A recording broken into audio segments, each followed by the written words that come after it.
కార్మికులతో ఎవరితోటైనా చర్చించారా? వాళ్ళ బ్రతికేం కావాలి, వాళ్ళ భవిష్యత్ ఏం కావాలి, పరిశ్రమలు షిఫ్ట్ చేయడం వల్ల కార్మికుల జీవితాలలో ఏ రకంగా అంధకారం అవుతుందో మరి ముఖ్యమంత్రి ఒక్కరోజు ఆయన ఆలోచన చేశాడు అడుగుతా ఉన్నాను. ఈరోజు ఈ పరిశ్రమల్లో అనేక సంవత్సరాలుగా పనిచేస్తున్నారు. క్లాస్ 4 ఎంప్లాయీస్ కానీ, లేకపోతే లేబర్ కానీ, టెక్నీషియన్స్ కానీ అనేక మంది పనిచేస్తూ ఉన్నారు. వీళ్ళందరినీ ఎక్కడో ఊరు బయట తీసుకపోతే వాళ్ళు ఉండేది సనత్ నగర్లోనో, రామచంద్రపురంలోనో, పట్టంచెరులోనో ఉన్నటువంటి వాళ్ళు ఏ రకంగా తమ ఇల్లు వదిలిపెట్టి దూర ప్రాంతాల్లో ఉద్యోగాలు చేయగలుగుతారు? ఎప్పుడు ఉద్యోగాలు ఇస్తారు?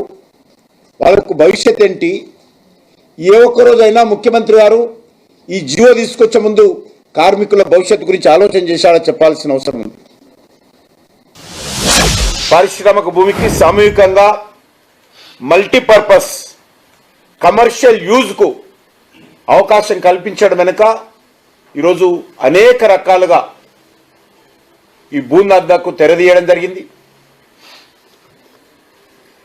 అంతేకాదు, ఇదే ఓఆర్ఆర్ వెనుక సైడ్, ఓఆర్ఆర్ లోపలనే ఉన్నటువంటి అనేక మంది రైతులు మాది అగ్రికల్చర్ ల్యాండ్ ఉంది, దీన్ని కమర్షియల్గా కానీ రెసిడెన్షియల్గా కానీ కన్వర్ట్ చేయండి అని చెప్పి రైతులు అనేక సంవత్సరాలుగా గతంలో బీఆర్ఎస్ ప్రభుత్వం ఉన్నప్పుడు కానీ కాంగ్రెస్ పార్టీ ప్రభుత్వం వచ్చిన తర్వాత కానీ లక్షలాది మంది దరఖాస్తులు చేసుకుంటే ఇంతవరకు రైతులకు సంబంధించినటువంటి ఒక్క ఫైల్ కూడా క్లియర్ చేయలేదు.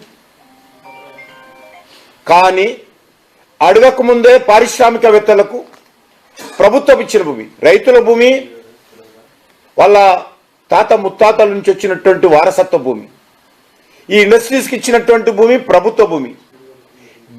ప్రభుత్వ భూమి మీద ఈరోజు రియల్ ఎస్టేట్ వ్యాపారం చేసుకోవడం కోసము పారిశ్రామికవేత్తలకు అనుమతిస్తారు. కానీ రైతులు వారసత్వంగా వచ్చి ఈరోజు ఆ భూమిని మేము ఇల్లు కట్టుకుంటామో లేకపోతే రెసిడెన్షియల్ కాంప్లెక్స్ కడతామో, చివరికి పరిస్థితి ఏంటంటే రైతు తన సొంత ఇల్లు కూడా అక్కడ నిర్మించుకోవడానికి వీలు లేకుండా ఈరోజు చట్టం ఉన్నది ఇదే ప్రాంతంలో ఓఆర్ఆర్ లోపల.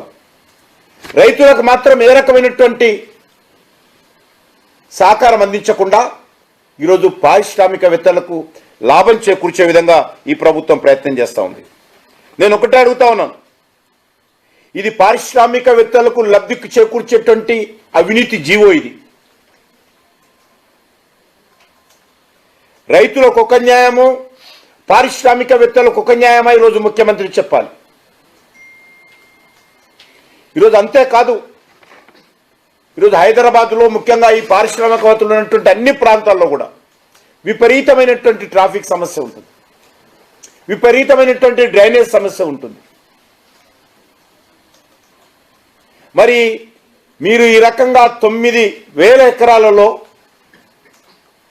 మల్టీపర్పస్ కమర్షియల్ కాంప్లెక్స్లు కడితే